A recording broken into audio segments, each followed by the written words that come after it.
I'm giving my epoxy room a makeover because it is now going to be an epoxy room / laser engraving room. Behold the level of my lazy. It's not as much lazy, there's just so much stuff in this room. Just got done throwing this 8 foot by 3 foot work table together for the laser engraver. You want to see it? This thing is nice, man. It even came in fancy packaging. Oh my gosh. All right, it doesn't want to. Come on, come on. Somebody did this backwards. What in the world? All right, we got it.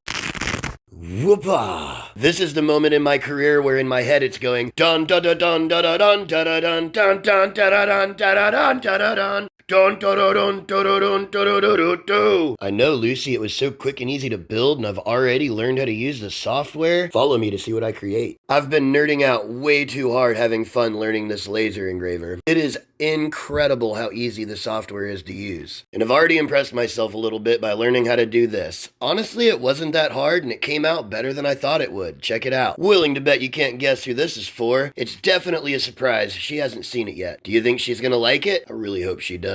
If you think I should add some glow-in-the-dark epoxy to it, let me know in the comments.